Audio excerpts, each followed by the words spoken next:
기도로 수요 말씀 예배를 허락해 드리도록 하겠습니다.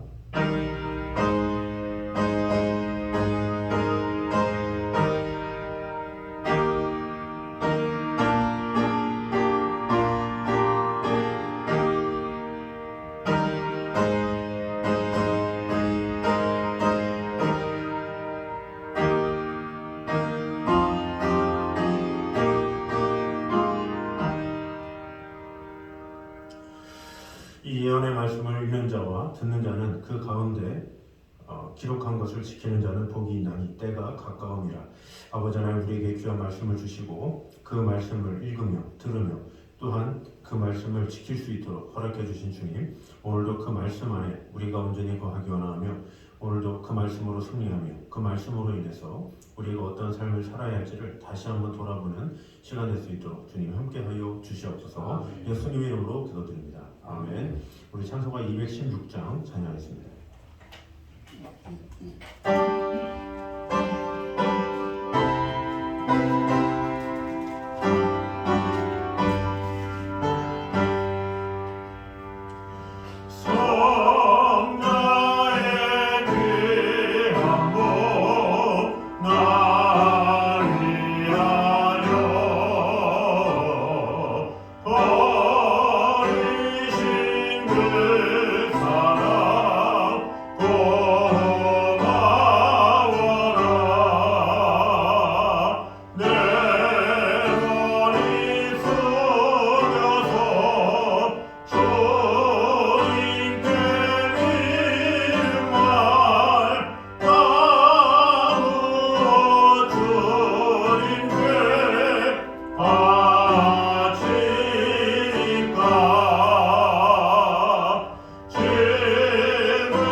우리 하나님 말씀 사무엘상 14장입니다.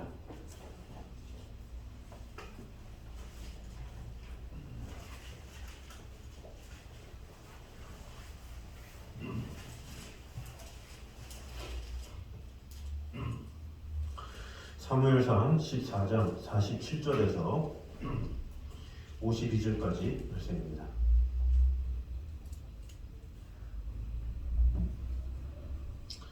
14장 47절에서 52절까지 말씀입니다. 사울이 이스라엘 왕위에 오른 후에 사방에 있는 모든 대적 곧 모압과 암몬 자손과 에돔과 소바의 왕들과 블레셋 사람들을 쳤는데 향하는 곳마다 이겼고 용감하게 아말렉 사람들을 치고 이스라엘이 그 약탈하는 자들의 손에서 건졌더라.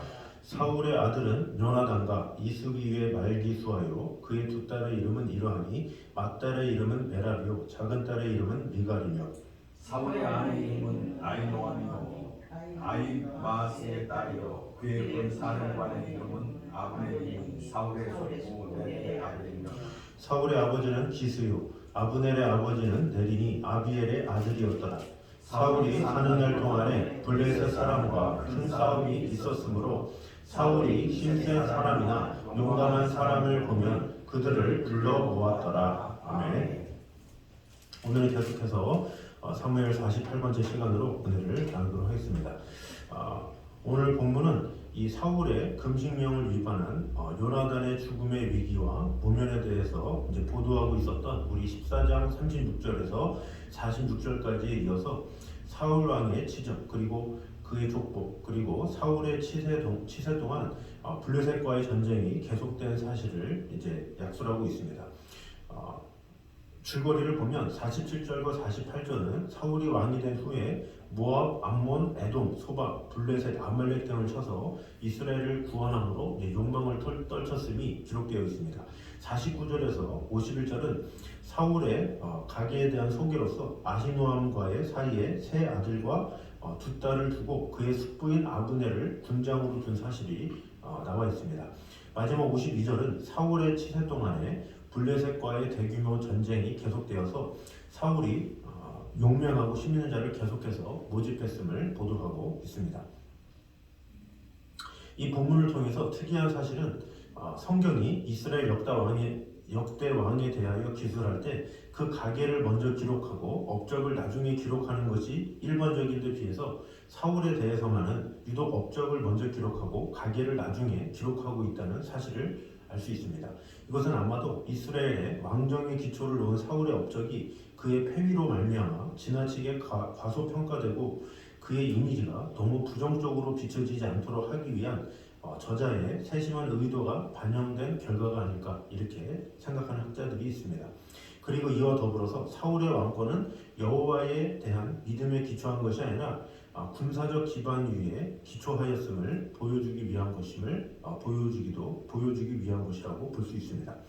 한편 사울은 비록 하나님께 불순종하여서 버림을 당하긴 했지만 그의 재위 기간 동안 그를 죽음으로 몰고 간 길르앗 전투에서의 패전을 제외하고는 전쟁에서 패한 일이 없을 뿐만 아니라 이스라엘을 외세의 압제에서 벗어나게 하는 척척한 업적을 세웠습니다.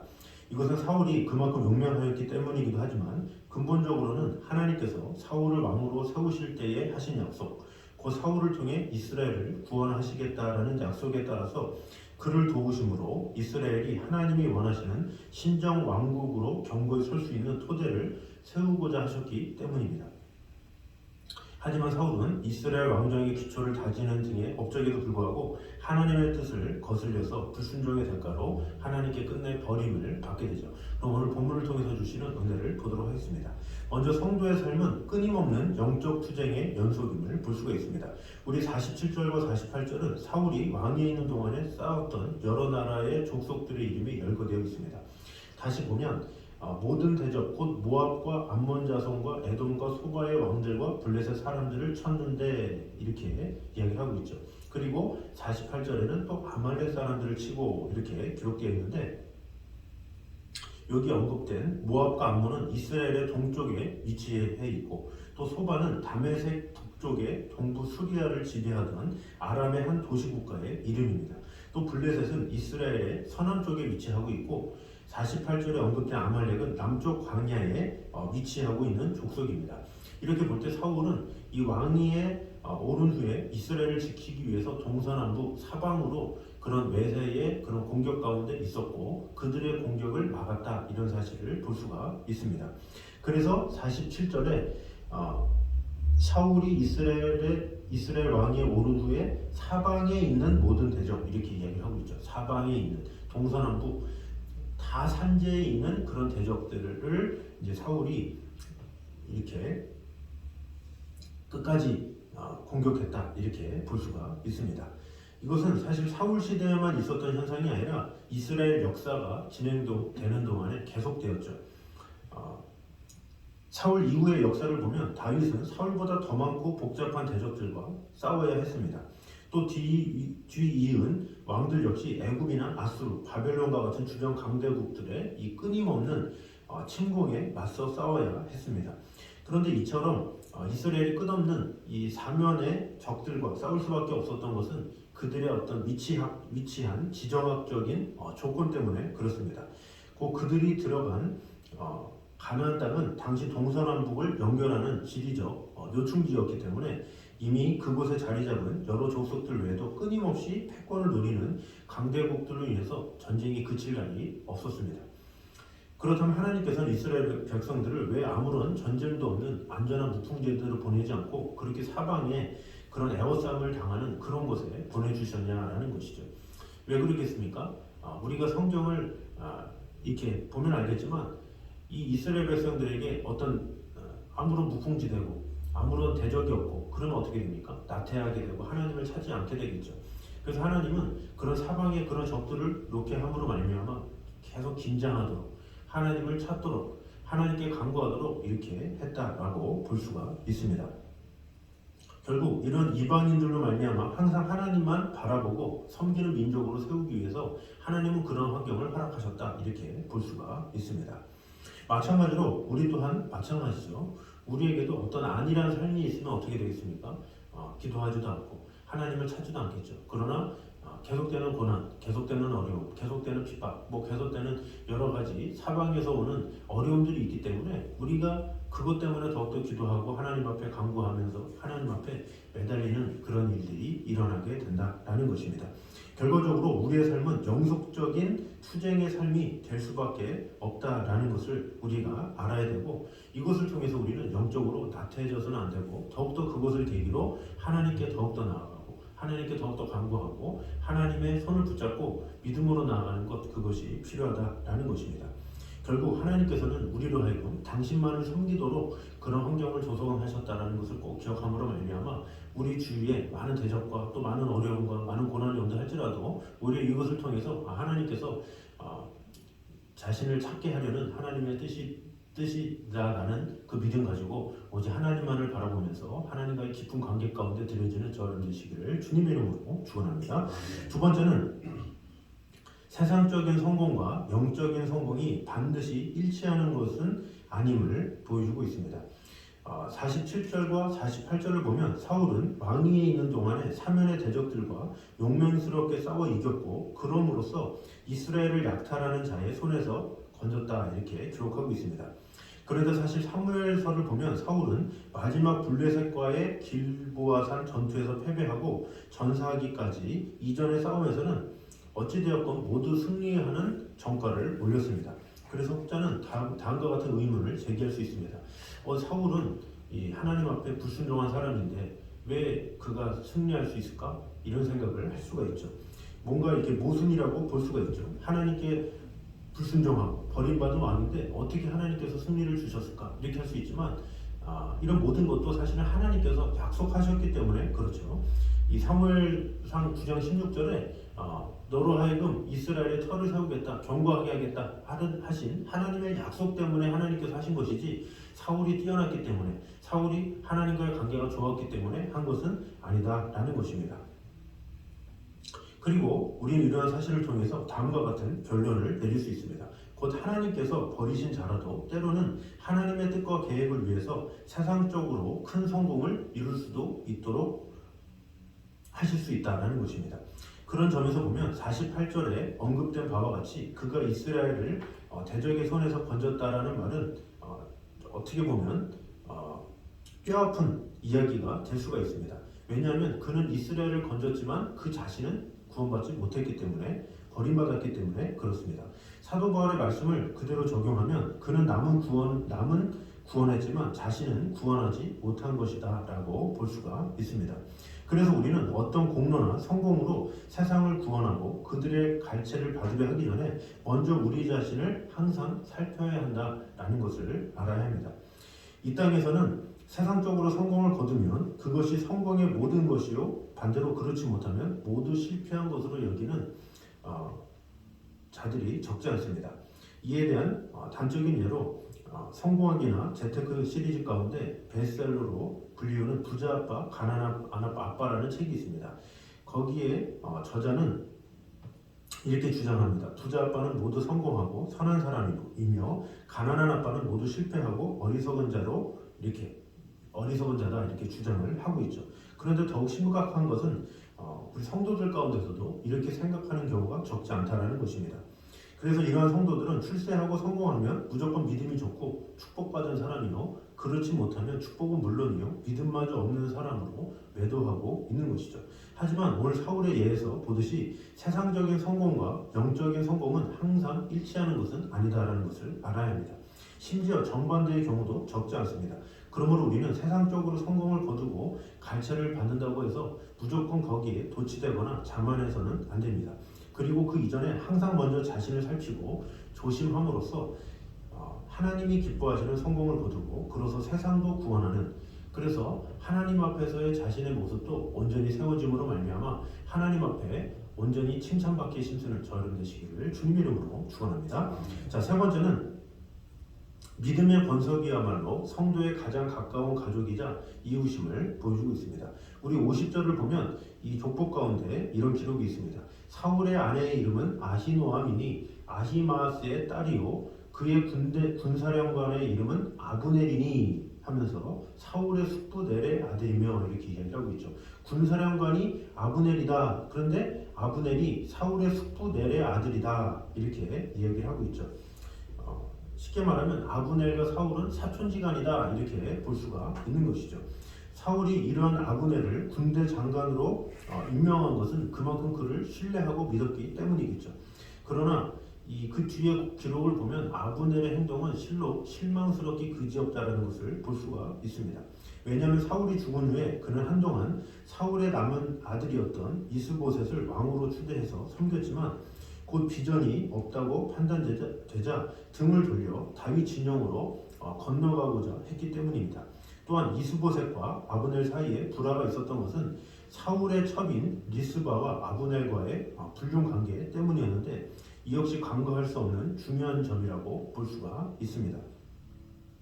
이것은 압살롬이나 아도니아의 예에서 보듯이 선왕의 후궁을 범하는 것은 곧 배반과 역모를 의미하는 것이기 때문입니다.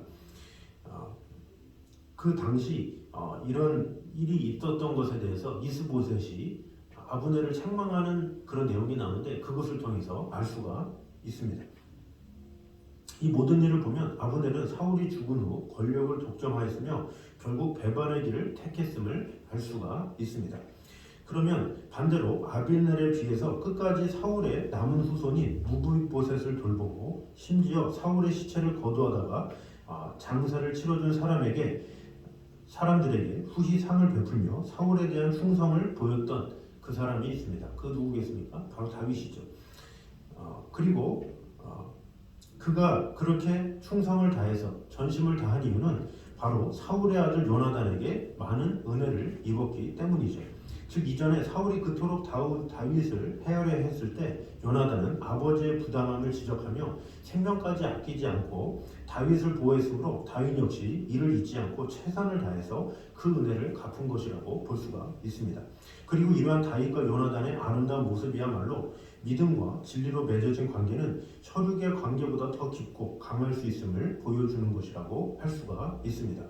이것은 혈육으로 맺어진 가족의 관계가 가볍다 이것을 말하는 것이 아니라 피를 나는 가족이야말로 이 땅에서 가장 가까운 관계지만 오히려 성경에서는 아무런 조건 없이 부모를 공경할 것과 가족을 돌보지 않는 자는 불신자보다 더 악한 자라고까지 말씀하고 있죠. 그러나 그럼에도 불구하고 믿음의 관계가 혈육의 관계보다 더 높고 위대한 것은 믿음의 권속들이야말로 오직 하나님께로서 거듭나 그리스도와 성령으로 하나 된 영원한 생명 공동체이기 때문이죠. 그래서 교회 안에 속하게 되면 청년들 같은 경우나 어떤 곳에서는 형제님, 자매님 이렇게 부르죠. 그게 뭡니까? 우리가 그리스도 안에서 같은 형제입니다, 자매입니다, 같은 한 식구입니다. 이렇게 말을 하고 있는 것이죠. 그래서 예수님도 이들이야말로 당신의 진정한 모친이요 형제요 자매다 이렇게 마태복음 12장에 말씀하고 있죠. 우리의 진정한 형제요 자매는 우리 그리스도 안에 있는 형제 자매들이다 라는 것입니다. 그러므로 우리는 이 상을 통해서 우리 성도에게 있어서 가장 가깝고 귀한 이웃이자 가족은 바로 같은 성령으로 거듭나서 같은 믿음으로 하나님을 섬기는 믿음의 권속들임을 알아야 한다라는 것입니다. 그래서 이런 성도들까지 어떤 사랑보다 깊은 사랑으로 돌보고 또 그 누구도 줄 수 없는 은혜와 힘이 되어줌으로 말미암아 그것이 정말 하나님께서 기뻐하시는 것이요 원하는 것임을 꼭 기억함으로 말미암아 내 혈육이 아니다 할지라도 우리가 그리스도 안에서 하나 된 그것만으로 우리는 그것보다 더 귀하다라는 존재임을 서로 알아서 서로 아끼고 이해하며 서로 격려하며 서로 곧 기도하기 힘쓰고 서로 하나 되기 힘쓰는 저런 되시기를 주님의 이름으로 축원합니다. 마지막 네 번째로는 진정한 성공과 승리를 거두려면 먼저 영적으로 바로 서야 함을 보여주고 있습니다. 우리 52절을 보면 사울은 왕이 있는 동안에 블레셋과의 전쟁을 위해 힘 있는 자나 용맹 있는 자들을 불러 모았다 이렇게 기록하고 있죠. 52절 다시 보면 사울이 사는 날 동안에 블레셋 사람과 큰 싸움이 있었으므로 사울이 힘센 사람이나 용감한 사람을 보면 그들을 불러 모았더라 이렇게 이야기를 하고 있습니다. 즉 평소에도 항상 블레셋과의 전쟁을 염두에 두면서 이를 위한 대비를 해왔다라는 것을 볼 수가 있습니다. 따라서 이것을 보면 사울은 이스라엘의 안전을 책임질 왕으로서 나름대로 노력한 것임을 알 수가 있죠. 하지만 그럼에도 이러한 노력에는 하나의 허점이 있었습니다. 그것은 바로 이처럼 군사력의 증강에는 힘썼으면서 자신의 영적 상태를 점검하는 데는 게을렀다라는 점입니다. 이는 그가 이후에도 계속 하나님의 뜻과 믿음보다는 자신의 생각과 욕심대로 움직였던 것을 보면 분명히 알 수가 있습니다. 하지만 이것은 하나님의 백성의 일원이라는 개인적인 차원에서는 물론 하나님을 대신하여 통치하는 신정 왕국의 지도자로서 중대한 실수라고 볼 수가 있습니다. 왜냐하면 다윗과 요나단의 말처럼 전쟁은 여호와께 속한 것이고 구원과 승리는 사람의 수나 칼과 창에 달린 것이 아니라 오직 하나님께 달린 것이기 때문입니다. 그래서 사울이 진정 이스라엘의 사방의 대적들로부터 지키기 원했다면 사람들을 불러 모으기 이전에 먼저 하나님과의 관계가 우선되어야 했다라는 거죠. 그가 마음을 다해서 왕으로서의 일들은 다 했지만 그러나 그 왕의 일에 집중한 나머지 자기 일에 몰두했고 내 나라라는 생각이 더 많았고 그러다 보니까 인물을 찾느라고 결국에는 자기의 영적인 모습은 돌아보지 않았던 그런 것을 볼 수가 있습니다. 그러면 반대로 다윗은 하나님과의 관계에 진정하느라고 사람과의 관계는 무시했습니까? 결코 그렇지 않죠. 지금 이 본문에서는 한 줄 가지고 사울은 다니면서 많은 용사를 모았더라 한 단어로 끝나지만 우리가 이 사무엘하 마지막에 이 다윗의 용사들 보면 어마어마한 용사들이 많이 나와 있죠. 그 한 장에 걸쳐서 수많은 용사들이 나왔다. 이것은 무엇입니까? 하나님을 경외하는 하나님께 관계를 우선시 뒀던 다윗에게 하나님께서 용사들을 보내주셨다. 이렇게 보면 되겠죠. 그러니까 다윗은 그 용사를 구한 것이 아닌데 오히려 하나님께 초점을 맞추니까 하나님께서 그 수많은 용사들을 보내주셨다. 이렇게 해석하는 것이 옳습니다. 그러나 사울은 하나님과의 관계보다는 용사를 모으는 데만 급급해서 자기 세력을 모으는 데만 급급해서 하나님과 관계를 등한시했다. 이렇게 볼 수가 있습니다. 그러므로 우리 또한 어떤 상황에서도 우리의 가정을 위해서, 개인을 위해서 많은 준비를 하겠지만 그 무엇보다 우리 가정을 위해서, 나라를 위해서 그 전에 먼저 하나님과의 관계 그것이 우선적으로 되어야 된다라는 것입니다. 우리 자신의 영혼의 온전한 구원은 물론 하나님의 능력과 은혜를 통해서 오히려 그것이 있어야 우리 가정을 지킬 수 있고 내 나라를 지킬 수 있고 내 사회를 지킬 수 있다라는 것을 꼭 기억함으로 말미암아 우리 삶의 우선순위는 하나님과의 관계가 최우선이다라는 마음을 가지고 오히려 신실하게 하나님께 간구하며 하나님의 마음 안에 거하며 그러므로 하나님과 뜨거운 관계로 말미암아 하나님께서 주시는 그 모든 것 위에 진정한 평강을 누리는 진정한 화평을 누리는 진정한 하나님께서 주시는 안전을 온전히 받아 누리는 저여러분 되시기를 주님의 이름으로 축원합니다. 기도하겠습니다. 찬양에 감사합니다. 우리와 함께 하시는 주님 우리를 돌봐주시는 주님, 성도의 삶은 끊임없는 영적 투쟁의 연속임을 오늘 보게 되었습니다. 우리 주위에는 사방의 대적들의 그런 위협 가운데 있는 삶임을 오늘 보게 되었습니다. 이런 이유는 하나님께서 우리로 하여금 당신만 의지하고 섬기도록 하기 위해서 일부러 그런 환경을 조성하셨기 때문이라는 것을 오늘 보게 되었습니다. 그러므로 우리는 항상 영적으로 나태해져서는 안 되고 하나님을 원망해서도 안 되고 오히려 그 환경을 주신 의도를 바로 알고 하나님만 의지하며 영적 투쟁을 믿음으로 승리하며 나가는 성도들 될 수 있도록 주님 함께하여 주시옵소서. 또한 세상적인 성공과 영적인 성공이 반드시 일치하는 것은 아님을 오늘 보게 되었습니다.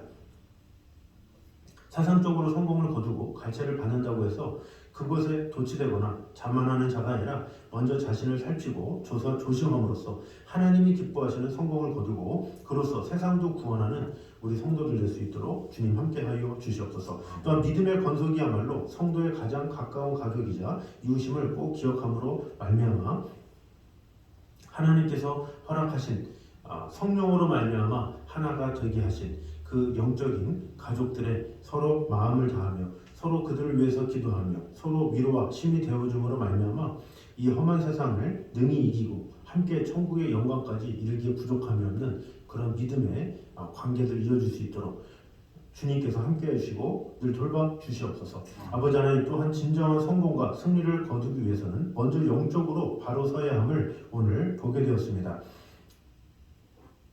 우리는 자신의 구원뿐 아니라 가정이나 기업, 사회의 국가를 안전하게 지키고 부흥시키기 위해서 먼저 우리 자신부터 하나님 앞에 바로 서는 것이 중요한 것임을 오늘 보게 되었습니다.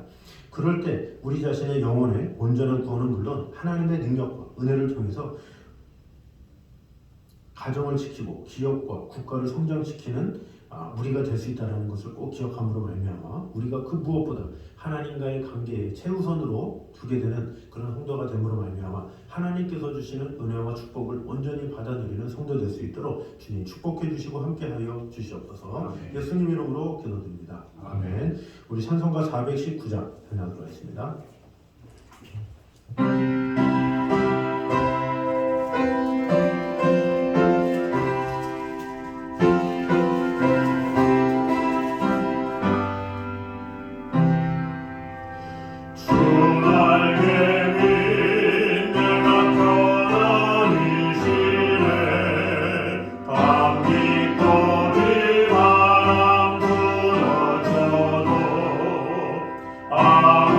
아버지께서 날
예수 그리스도와 아버지 하나님의 무한하신 사랑과 성령님의 교통하심이 늘 우리와 함께 계시며 오직 아버지 하나님의 영광 위에 살아가기 원하는 하나님과의 관계에 신수하기 원하는 이 자리에 있는 모든 성도들 위해 이부터 영까지 함께 있기를 간절히 축원하옵나이다. 아멘.